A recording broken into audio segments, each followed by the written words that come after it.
living glam, living rock, living with Jonathan and Katy. Okay, are we ready?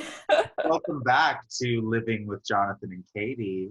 I'm Jonathan CERDA-ROWELL, and I have several cookies and iced coffee ready to go. I'm Katie French, and I have glitter on my eyes and a stream in my heart. And beautiful wallpaper. I do. That's your little Harry Potter closet, right? Yes. So I have, I've been on full budget decor bitchery. Yeah. Bitchery and witchery. See, because the only store that's open is the 99-cent store right now. Yeah. So I have been on like massive hack. So I'm not allowed to wallpaper in my place, even temporary wallpaper. But I found a hack, which is, this is $2 worth of 99-cent store wrapping paper and little poster like hanging strips that are like damage free. Boom. This is literally like a $6 wall. You're not allowed to wallpaper? No, because even temporary can have like major residue. So that won't stop me though. You tell me I can't wallpaper and I will come up with $8 of 99-cent store decor.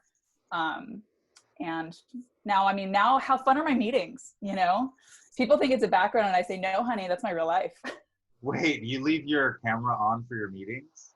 Yeah, of course. You have to. I thought you were just like tit out, pussy hanging out. That's what I thought. No, that's just for us.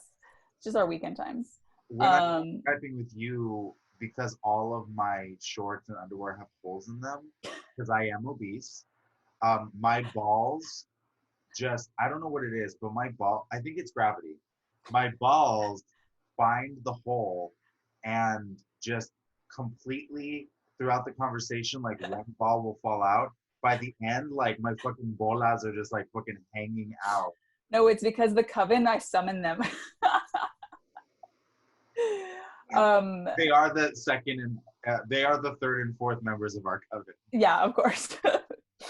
How has your day week been going? I see, as we've talked about, you have become a Latino cop via your hairstyle. Yeah, I look very much like, you know, like my name's Vasquez, and I'm about to like, and I'm a type of dude who says like, I'm American first, American of Mexican descent, like saying stuff like that, and I voted for Trump. You know, that's kind of the haircut. Yeah, I got this haircut honestly because with my shaved head, if you don't shave off the sides, it actually makes my face look rounder. I look like a little chia pet. But I also did it because today was my first day returning to work. Oh, yes. Huge news. Yeah. I'm glad you saved it for the pod. Yeah. I I couldn't do anything earlier today because I got back and I needed to rest. How was it? Well, it was a lot of work because we're not fully open yet. So basically, for every day this week, the owner of the food truck that I'm a line cook on is having like 2 employees at a time, only like the bare minimum staff, you know, come in and basically we're like redetailing the entire food truck. And this is a big, huge food truck. So today we put in new floors. We completely took out the industrial stoves, the industrial fryers. We like scraped all the gunk off. We like cleaned everything. I waxed, polished, and electrically buffed, like with an electrical buffer, the entire outside of the truck, which it's huge. Like you have to get on a ladder to do one panel. And I did this all with like a face mask on and yeah, so they're just getting ready to reopen in the next week or two. And I don't know like how many hours it's gonna be. Like they're just very kind of like, we're reopening. We're probably going to start doing like experimental shifts to see like how busy it's gonna be and you know who's gonna be on shift. But yeah, so basically this week is all just, I don't even know if I'm going in for the rest of the week because I think they're trying to like give everyone a little bit of hours, you know? So yeah. Today we did like 6 hours of just like fucking hard work, hard labor. And it's hot as fuck. It's hot, and this is all outside, like using like moving sheet metal and all that stuff. Like I've done all this stuff before, but all in 6 hours in one day. Like first day back was definitely like, welcome back to work. And I walked from my apartment, and it's in Little Tokyo, the food truck, because I just didn't want to get on a bus or a train. I just wanted to avoid the crowd, so I just walked there. Yeah, so that's what I've been doing. If people don't know too about Jonathan, you are a day and a night walker. You will walk like you're on a like hunger strike, walking miles and miles and miles. Like, yeah, like it's nothing. For me to walk 14 miles in a day is nothing. Is truly nothing, because I used to do that. Like my old apartment, I used to walk from there to my parents' house, and it's 7 miles away. And then I would leave my parents' house and walk back later in the same day. So it'd be a 14-mile trip. Also, when I was in Europe this past August, I got so thin so quickly, and I was only in Europe for 3 weeks, but I lost 12 pounds when I was in Europe purely from walking, because we would just be walking everywhere all day. Like, and I would walk more than Nike, because Nike, you know, was like working and had to be at the university. So I was just like in Spain, in Paris, just walking, living life, dancing. Remind you, multiple scarves. Yeah, that's exactly what it is. But during this quarantine, because of all my weightlifting, I've just been getting beefy, and the walking, I think, is gonna like shed out the beef a little bit, you know. When you were telling me about the hard labor you were doing, and like the waxing and the buffing and the things, I really just had this vision, because, you know, I've been wanting to start a home decor channel on YouTube. I've been looking to get into the interior design world. Hopefully Gwyneth will like co-sponsor me. Are you asking me to be a property brother? Yes. No, but I need, like, we're like reverse, right? Like I always knew this day would come. You would ask me to be a part of your remodel. Yes, but I need, because every like design, like little snatch designer bitch is always like, and this is Pedro. Pedro does all my work. Like, but it's like the contractor, it's like the little buff that, or it's like the hot gay dude who like knows how to like wire a lamp or whatever. Yeah. So I need you in Daisy Dukes and Timberland like work boots and a sexy little belt. And then I'll be like, I'll always be like, oh, demo crew. And then you and your little sluts walk in.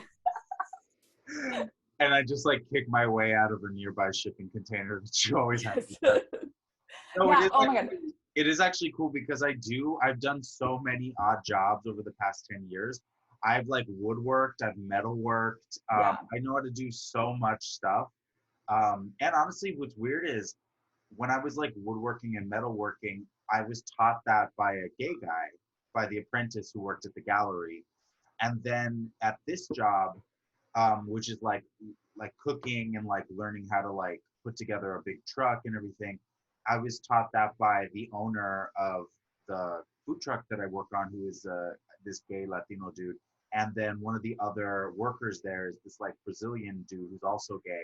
And so it was just like 3 gay dudes literally like doing construction on this truck all day. So hot. Yeah, it was really cool. It was honestly cool to see like, oh, that's so weird that a lot of the like hyper masculine things that I happen to have been taught were taught to me by like gay guys. By gay mafia. It's truly impressive that not once did we ever fuck. When gays do construction, aren't you supposed to end always with the wall on and then you fuck?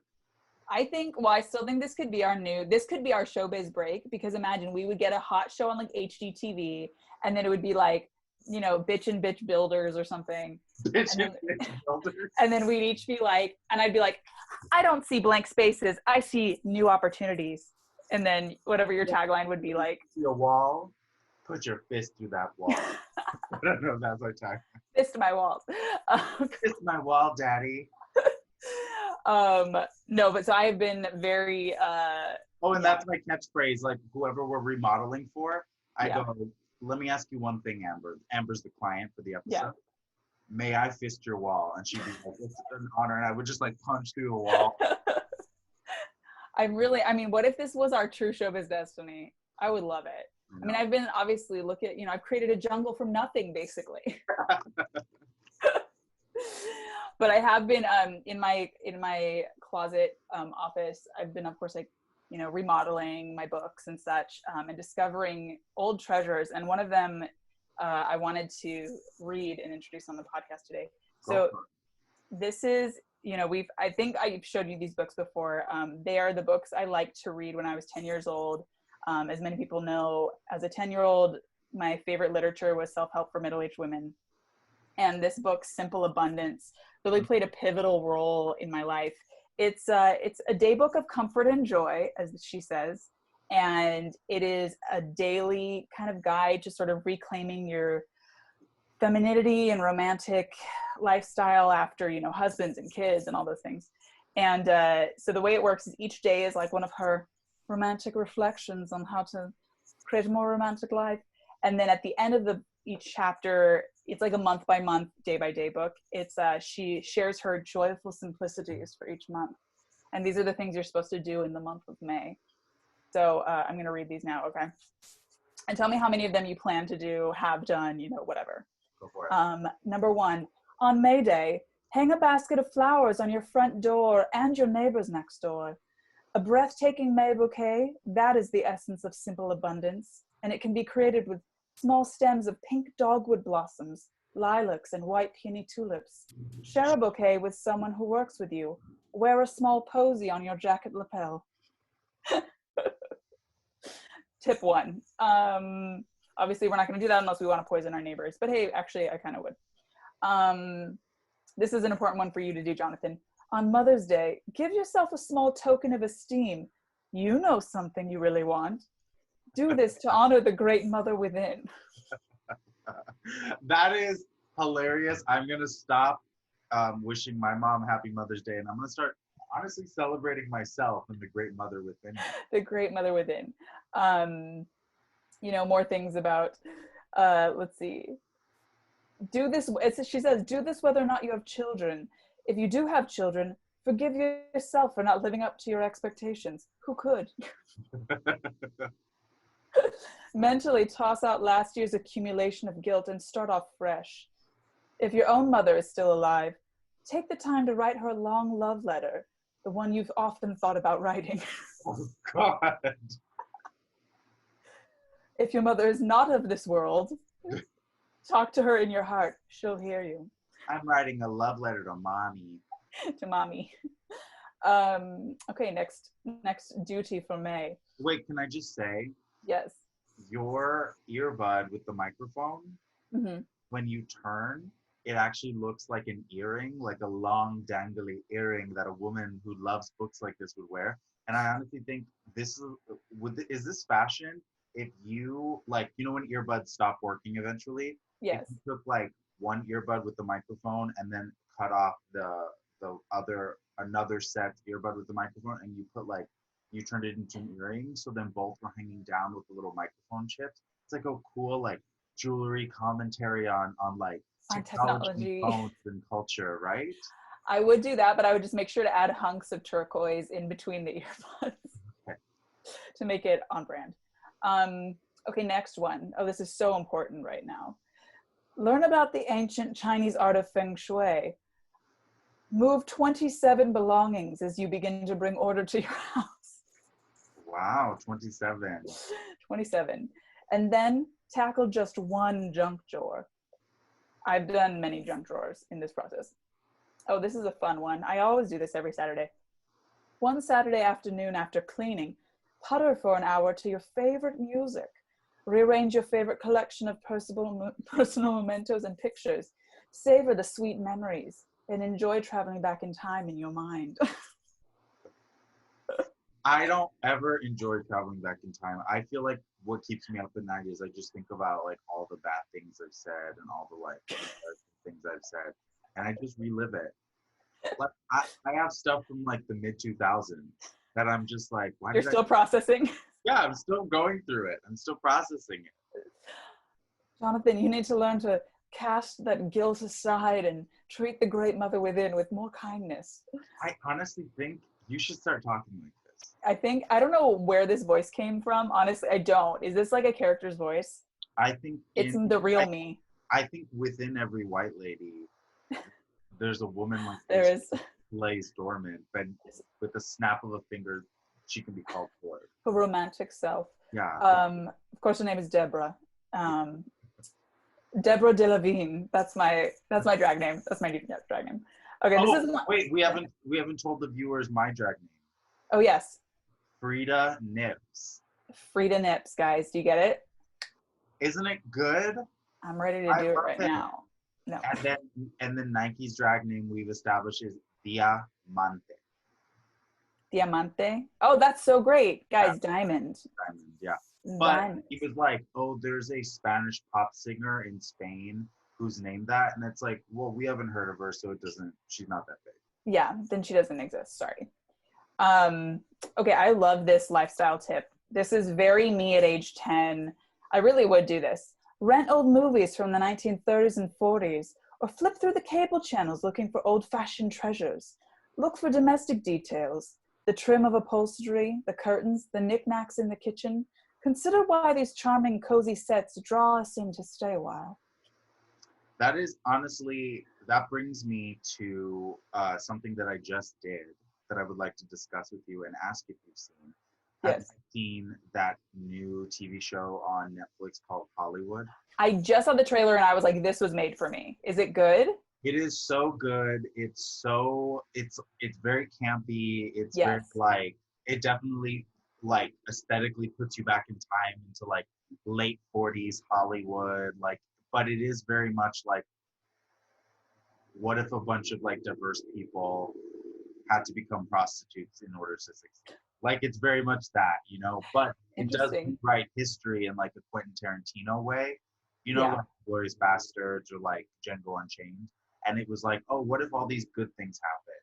And it makes you kind of melancholic because it's very fun, but it's also like, oh, wow, all these good things did not really happen. But wouldn't it be great if they did, you know? I would love, it looks like it was totally up my alley. I love every bitch is like, I love old Hollywood, but I loved like old musicals, the underside of it. I will say, per her tip and probably per the show as well, when she's like, look at the knickknacks. Ask us why these cozy sets draw us in. Because a gay guy designed it in the 40s and the 50s. And shout out to all the gays behind the scenes, you know, beating faces and designing, you know, satin curtains. And honestly, doing hard construction. I mean, I feel like gays are known for like pointing and being like, that's chic and that's not. But honestly, as I just said, most of the construction stuff that I've learned has been like taught to me by gays. Like, you have to know how to like metalwork and woodwork. A lot goes into these walls. Beauty isn't just made, okay? Yes. It's sweat. And also in Hollywood, this is not really a spoiler, but there's a character who's like the pretty little rich white girl, right? But then she'd make you proud, Katie, because then at one point when she loses, this is kind of a spoiler, but I'm just gonna tell you this. She like loses a part out to someone who's not white, and then she like goes to like her rich parents, and they're like, sorry that happened, and then she's like, honestly, she deserved the role. She's a better actress, and I'm happy for her. That's like rewrite. No, it's like what? It's like rewriting history where it's like, what if white people were like this? Instead, to be honest, I don't really know much about like who's the mommy dearest to Betty Grable, or like what's that famous feud with those two women? Oh, Betty Davis and Joan Crawford? Yes, like I don't really know about that, but they were like so evilly vicious to each other and were like basically nothing short of like putting glass in each other's face powder, you know? Right. Oh, what if, I'm sure that Deborah, what was my name? Deborah Delevingne. I'm sure she had a great enemy that was like Deandra DeLoche or something. But all they do is they basically just like put in like barbs within each of their like new spiritual books, so they don't even like verbalize their aggression. It's just like all like rap wars, but just like within their spiritual books. They're like, rent every movie except the huge bomb that was Blondies on a Train. Don't let that negativity get you down. Oh, I need more old school frenemies. Okay, next. This one is, this is a great tip, guys, if you're just feeling like there's too much in your life. Take pictures off a wall, clear tabletops and mantles for 1 week to experience the fullness of nothing. What do you want to put back? That's not that's tone deaf to no one needs to feel the fullness of nothing anymore. We're done. I know. And that's like very depressive behavior. I would do it all. That's me post breakup being like, nothing matters. Why even hang my pictures?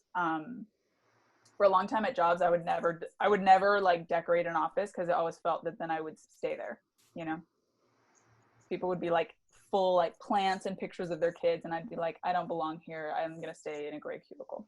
Well, it's because that was never like your like golden ticket, where a lot of people, when they got like a fancy like startup job with an office or whatever, they're just like, oh, this is my life now. This is it. Yeah. Like I get to like have fun and I have a good paycheck and all that stuff. But like, you know, I was like, oh, do you have a happy family? Good for you. You have like, yeah, like you have that affliction of performers that you're just never content until you have the thing, you know? Yeah, but I guess the thing for me was this jungle wallpaper in a home office, because a home closet, as I like to call it, which is changing my life. Okay, here's a great question, Jonathan. Do you have a cherished collection and do you display it? Absolutely, I have one right here. What is it? Pens. I have this eyeball pen. I have this little pen of a graduation bird. I have an alligator pen. I have a chicken. I have this murder instrument. And I have these nose hair clippers. Your treasured things, they speak to your heart? They speak to my heart. Is that really something you've collected like over time? These are Nikes. Okay. Because everybody does have a fun little, I do like to buy, like, people, you know, like souvenir people buy like shot glasses or whatever. I hate trinkets. I hate things that are like not functional. But I do think that buying a pen from wherever you go is cute because you'll always use it. Actually, though, I think shot glasses are very functional because I come from a shot family. Like my family they sit around at every holiday and they just take shots. So we do collect shot glasses. Like my parents have like a collection of like rainbow colored crystal shot glasses. But I've noticed I've started to collect shot glasses from Mexico because I got a shot glass in Mexico and then you got me one from Oaxaca and I still have it. And well, you actually got me like 4, but set, right? Or something? I forget. Oh, yeah. You even gave them to me. So I have one left. And then I have another shot glass that my old boss got me when she went to Mexico. So I feel like maybe like a shot glass collection from Mexico is kind of cute. That is, I have felt like it's a part of like growing up is like having a collection of something. I mean, I'm not a big hoarder or sentimental person, so I never really had one. But now I'm like starting to collect flamingos. Oh, that's another thing. Oh, yes, you're a big flamingo collector. It's my new, Chris calls them, it says my house is becoming a flamingo sanctuary. But it's only one like shelf, and it also, they're just very like popular right now, so they're easy to find, and they're all like 50 cents, $1, whatever. I got a new one and it lights up. It's like a little rave flamingo. It's just like that big. But I do think it's fun to like have something like meaningful and interesting. I've also always wanted to collect teacups, like from thrift stores, especially anything you can collect from a thrift store is very fun. That's too on the nose for you. I think flamingos is fun. Flamingos, I'm like a fun aunt. Yeah, exactly. I don't want to make that my spirit animal though as a mother, because then like in 20 years, I'm just gonna be getting flamingo towels and stuff for like Mother's Day. It's not a bad spirit animal. It could be worse. What if your spirit animal was rooster or like something truly, or a cow? My friend's mother was obsessed with cows, and she had a fun cow kitchen, and it was like 5 million cow clocks, tea towels, everything. It was like salt and pepper, butter, cookie jar, everything cow. Gross. I think it just happens. My sister Moni is obsessed with frogs. That's her mother's spirit animal. Yes. She became a mom when she was like 20. So as long as I can remember, she like loved frogs. And so when you go over to her house in Santa Clarita, she has a whole like, you know, like those TV, you know, where they put the TV, but it's like a big bookshelf that Yeah. you put a TV in, and it's like tons of shit around it. You know what I mean? She just has nothing but like frog stuffed animals, frog tchotchkes, frog, like all the ranas, granitas, like all that stuff. Like the hear no evil, speak no evil, frog stuff, you know. So honestly, I feel like a frog is not a bad spirit animal. It's like, it's obviously like, it's tropical, it's slimy, it's amphibious. Again, it's sexually, it breaks the sexual binary because it can like turn to male to mate with itself or whatever. That's exactly what I was saying. We literally thought the same at the same time. Have you ever seen like African bullfrogs that are like huge? Like, I mean, massive. I saw this little featurette where it was the male guards the like hundreds of tadpoles, and it was like guarding, it had like a little tadpole pool and like a pond, and the sun was like evaporating all the water, so all the tadpoles were gonna die. So the dad like really quickly took his whole body weight and he burrowed to like create a channel from the pond to the little one and like flush it with water again to save all his tadpoles. I saw that. Was that on like a Planet Earth or something? Some little something. Yeah. But I was like, wow, he's cool, even though he's really ugly. They're all like, if you stumbled upon like, also I think a father doing right by his baby. Well, ugly though. I also think they're carnivorous. They have like actual little like teeth. It's weird. Anyways. Really? Oh yeah. Bullfrogs, they're the ones that like, you know, when they come on those nature shows, they'll show like a little like beautiful sparrow sitting on a branch, and then some like toad comes and just like That's exactly it. Oh honey, you're gonna love this one. As my gay builder sidekick, we need to get you a name. You have to have like a little nickname, right? Like, so I can be like, oh, his name's Jonathan, but we call him, you know, what was it? Pasquale? Yeah. I was gonna say Bildy. No, my nickname needs to be a completely other name. It shouldn't make sense. Unrelated. Yeah. Oh honey, this is so dumb. Start regular foraging forays to keep the material girl distracted. Check newspapers for estate and moving sales. Scan grocery store bulletin boards for flea market announcements. This was very 90s. It is very 90s. It also, you know who you're going into? You're going into Chloe. Oh yes, Chloe Sevigny, America. Although this is something you do because you're a Zillow slut, right? I'm a realtor.com whore. Oh, okay, got it. Zillow has a interface that I don't agree with. But you look up homes and just that'll never be able to afford to keep the material girl distracted inside. Yes. Yeah. No, I look up homes and I go, wow, wouldn't it be great if I could one day afford 5% of what this costs to put the closet in this home? Yeah.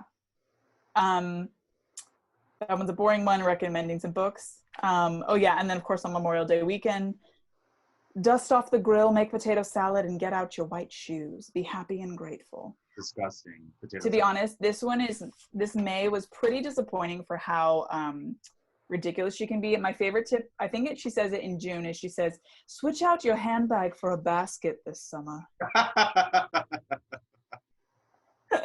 That's the best one. And I think I was telling my girlfriend who works for Home Decor magazine about that one, and she said that she knew a woman who did carry a basket, and that like going through security at TSA was always a problem. Honestly, that is something that's so important about someone. If you ever did that when you died at your funeral, I would be like, does everyone remember when like the years from the year 2028 to 2035 when Katie just used a basket in lieu of a purse? Like that would be, everyone would be like, yes, that would be like a major thing about you. Can you imagine if we went back to comedy and I brought my basket to all open mics, and then while I was on stage, I was like, can somebody make sure my basket's okay? Honestly, if you did that, people would just be putting in their like little slips. That would be hilarious if you did that. They put in all their slips and you just put the basket under your arm and then you just like took off. Walked out. I also bookmarked. Okay, now that one's called Simple Abundance, a Daybook of Comfort and Joy. This one is called Romancing the Ordinary. Well, this is the one that I've seen before. A Year of Simple Splendor. Now, my favorite thing, this is what's fascinating about this author, is that she wrote Simple Abundance in the 90s. Oprah picked it up. She became an overnight millionaire. It was like millions and millions. This was the #1 seller for many of our mothers in the 90s. It's literally my stepmother, my mom, and my grandma all had this on their nightstand. It was like the book, right? So the author, she became a millionaire woman overnight. I believe then she wrote this book, Romancing the Ordinary. At this point, she had bought a fucking castle in England because it struck her fancy and was romantic to her. And now her third book is called Peace and Plenty, about how she lost all her money. She lost all her money? All her money. On a bad marriage. She had like, I think 2 back-to-back husbands who kind of like took her, cleaned her out. So she went from owning like an abbey, like Sir Lord Newton's abbey. She like bought in England and like probably like wrote there and like drank tea and like went to lavender fields or whatever all day. And then she like married a bad man and lost all her money. And then she ended up like in her sister's couch, like, I don't know, in Downey or something. And then she wrote her third book about her financial ruin and getting back on board. To Downey, the Katy story. Now she lives in Downey Abbey. Let's do it. But that is only for Southern California listeners. It's a geo-specific joke, but it was worth it. So this one is the same kind of style. Everything is always like, thoughts of like how to, this one's very about like your sensuality and delighting in the ordinary and all these things.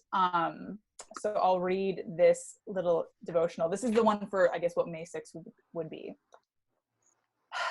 We long to be in touch with life, to touch and to be touched. Not relevant right now. Yet we are also afraid of letting anything get at us, afraid of letting life come too close. We keep it at arm's length. Some monk said something about something. But being out of touch makes one sick. Touch heals. We need not fear contact, only the lack of it. This is 100% opposite for today's lifestyles. Often when we feel as if we've lost touch with reality or ourselves, it's because we're being pulled in 20 different directions. The ancients believed that when this happened, a person needed to ground himself in order to call back the scattered parts of the soul. The best way to stand barefoot on this earth and do so in a standing meditation. The best way was to stand on barefoot.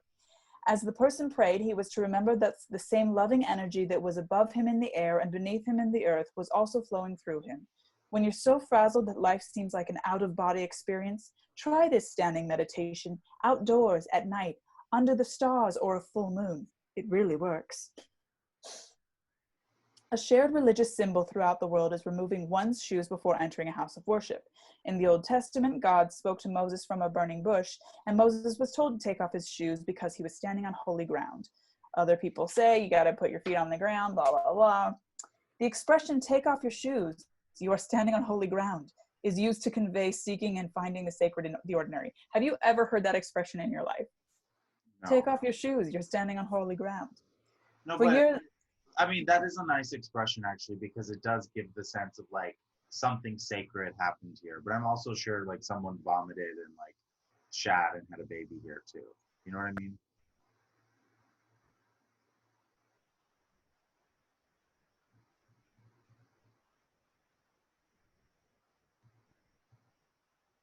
I lost connection again. You're frozen.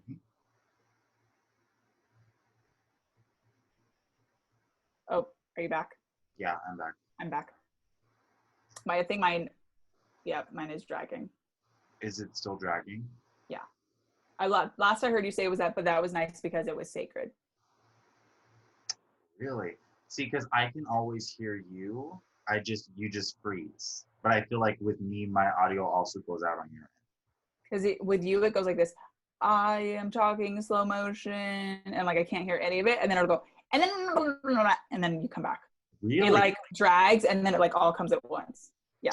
Maybe it's a spell from It's demon tongue. The setting is demon tongue. But yeah, no, it is nice to like to take off your shoes, I guess, as a sign of respect, right? Because it's sacred. She says, it just reminds me of the type of people who do those like zodiac YouTube channels where they're like, "Good evening, Gemini. It is a wonderful week coming up today for you." Like, you know what I mean? And they like tell you your horoscope. But at least this bitch, it was the 90s, so she couldn't foresee this. But there are some people who are on YouTube who, during the coronavirus, are making predictions that's like, girl, not today. you don't have talent. Like, there's no talent in you. Especially if you see people predicting for March, like, if you go back on YouTube to see, like, you know, Gemini March or Capricorn March or whatever, if anyone was not predicting utter disaster, standstill, like life being in a dark place, they don't have any psychic talent. I mean, that must be a lot of them, right? Yeah. That's why I would always just be like, amazing shifting energies could happen on larger, big scales, you know? It would work for everything. It's honestly true, because if you get too specific, I immediately will turn off something that does not connect. If it goes so against what my life is, like if it's just kind of like, Gemini, there's a woman in your life, a romantic woman, I'm just like next, like, no. You should really, that's a branch of astrology that is so underserved. You need to be a gay guru as well. Right? Gay Gemini. Good Mara. You'd be like, it's only for the gay Geminis. It's only for like grinder Geminis, you know? But what about Scruff and Growler and what are the other ones? I don't know what their signs are. Daddy Hunt or whatever. Probably all Capricorns. We should invest in a gay astrology dating. Oh my God. Okay, I have so many business ideas because they're all just coming to me in quarantine, I guess. Are you a Capricorn? You're a Capricorn, right? I'm apparently, I am a triple Capricorn. Means you're extra horny. Does it? Apparently all my moons, all my suns, all my bitches, they're all Capricorn. And the person who told me that, literally, like, when they told me, they said, I just want to let you know, you're a triple Capricorn. It was like bad news. That's not bad news. You know what is bad news? Being a triple Gemini. Is that what you are? No, I'm not a triple Gemini. I would have killed you by now.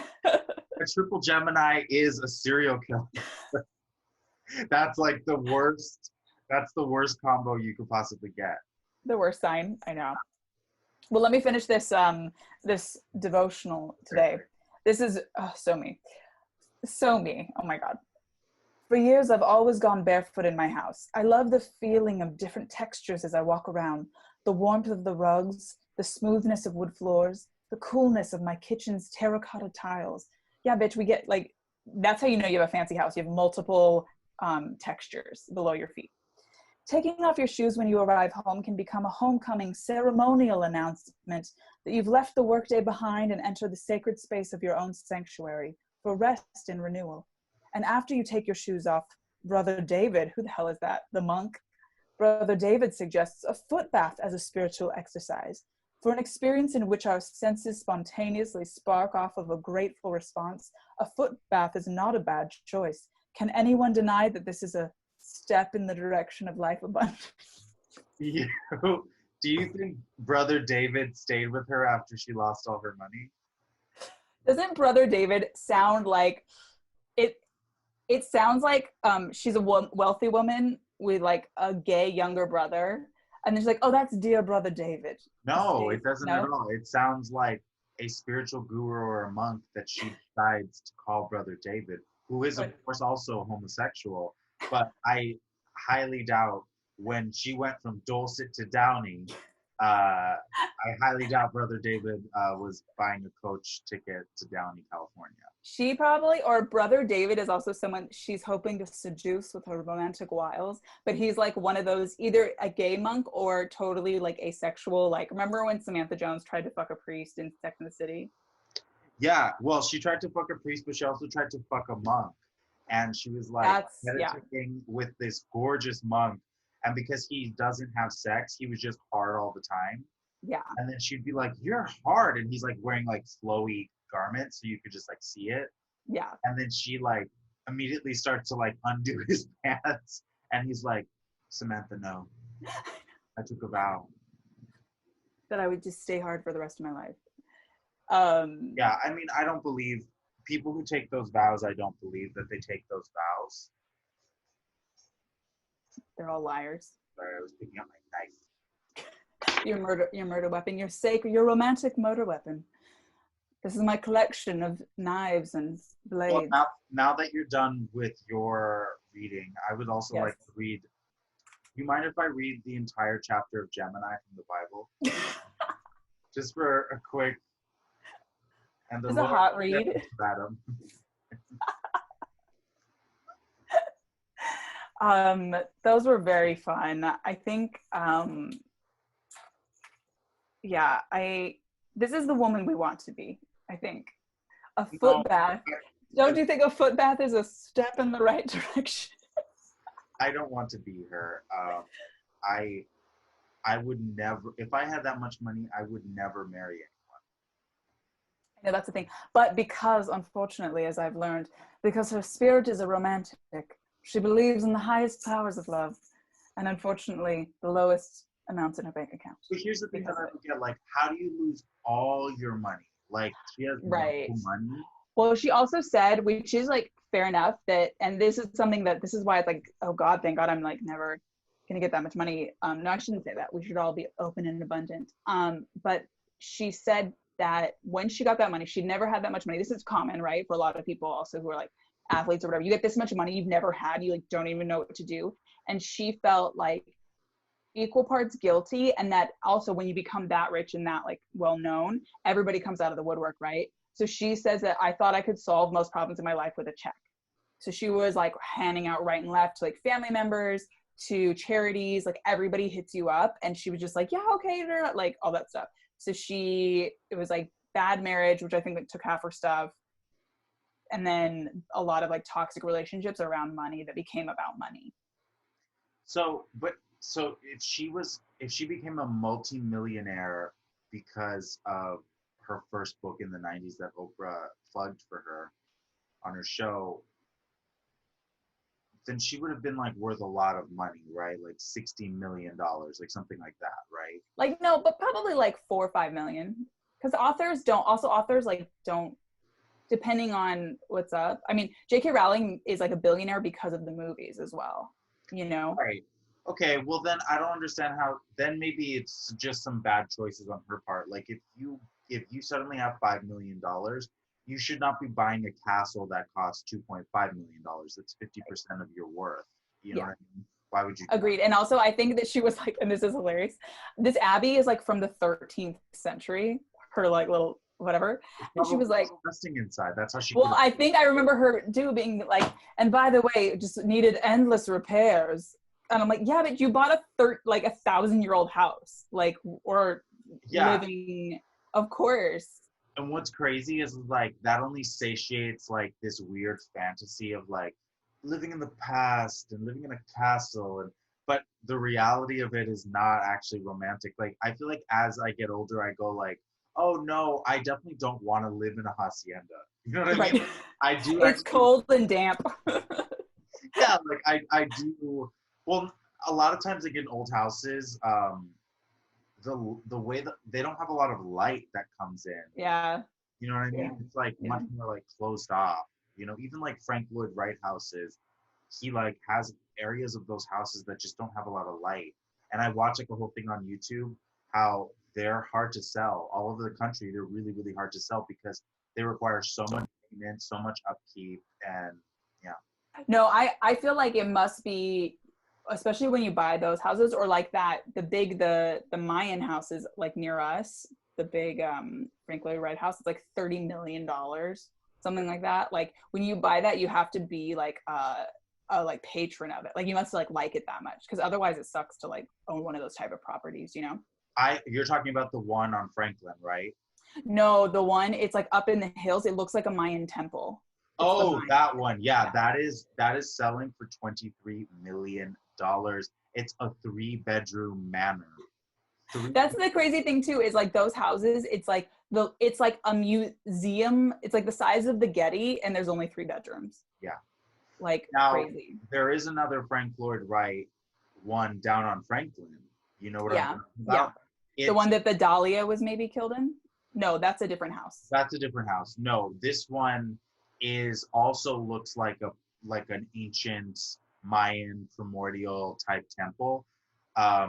And I like that one much better in terms of how it looks than the one up in the hills, but it's the worst location. It's like right on Franklin, right on the busy street. There is no view from what I see.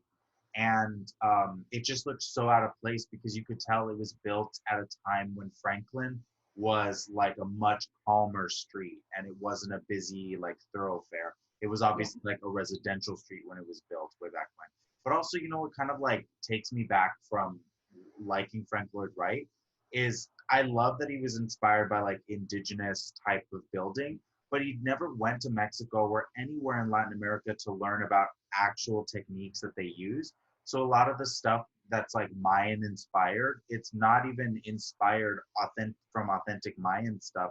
It's just his idea of what a Mayan temple would look like. And so it kind of puts this like, I don't know, like inauthenticity or like fakeness into it because he didn't even go and like study it, you know? That's why I'm not buying it. They've tried to make me. I said no. Honey, give me a hacienda in Downey, okay? That's what we want. The view from the one in the hills, yeah, like Architectural Digest one, it's like amazing. It's the Blade Runner house. If people don't know, that's the one we're talking about. And it's like, I hope only a villain can live there too. It's very villainesque, you know? Like that has this whole catwalk where you can just like look over your minions and like watch it burn or whatever. That's why, honestly, if I could afford it, I would buy that house. You would buy it. I would love if you got like insanely wealthy to just watch you on like giving your realtor hell, taking you to all these like incredible properties and then you just like trashing them. Right. And I'm just saying stuff to the realtor like, what are you even good for? What am I paying you for? You walk in because I think that house too. Maybe it's that house has a like a river through the living room, right? There's a street. No, there's like a catwalk, and both sides are water from one room to the next, or something like that. Okay. I can see you would just be like, what is this? What am I indoors out? I can't tell. And then the next house that of course doesn't have a river in the living room. Yeah. Where the fuck is my river? Yo, it's not even a river? Wow. Okay. Feels like we're on a different page. But okay. Oh man. Well, you know. Colonial. And I just turn to them. I go, Tammy, can I ask you something? Are you a straight up racist? Like, I have a nightmare client. Meanwhile, I go into a colonial house and I go, and this was an El Torito, right? I remember going to El Torito. Oh, remember prom?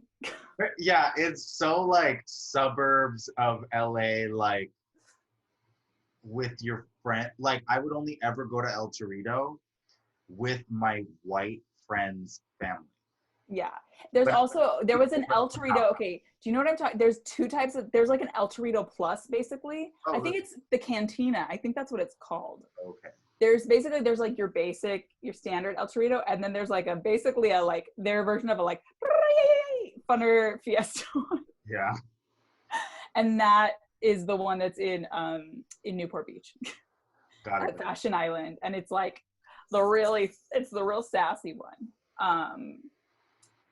But yeah. R.I.P. to El Torito, to Olive Garden, to all of our dreams. Shout out to the Fraser family, who I would always go to El Torito with when I would sleep over. And would they be like, and is this like your abuela's?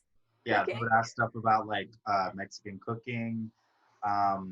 If I ordered in Spanish, they would be impressed with, but like ordering food is like one of the simplest.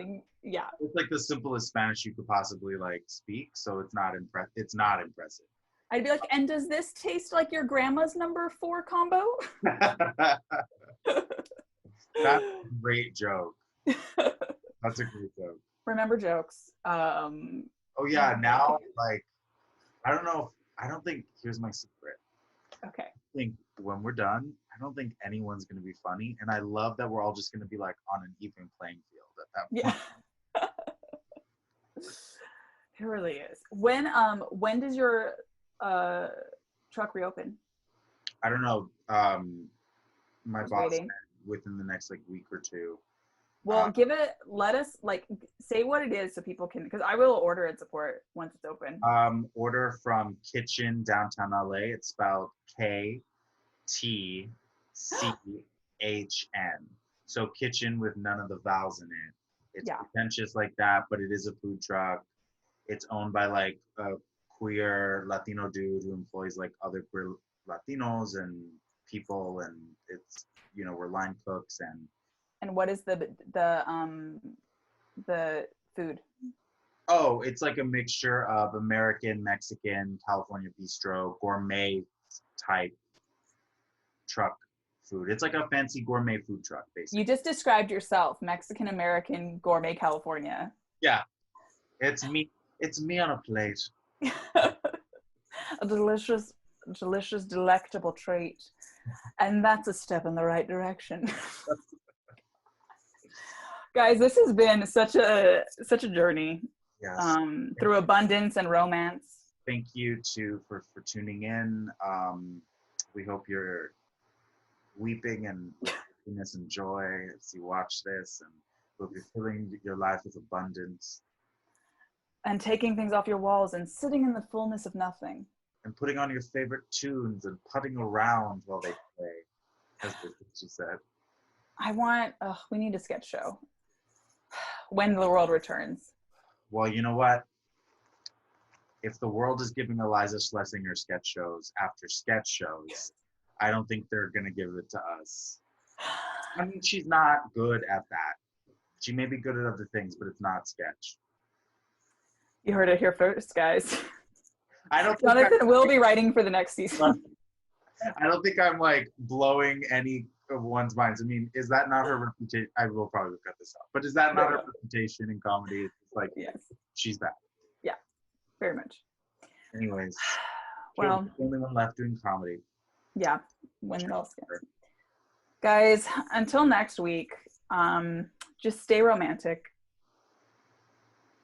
Yeah.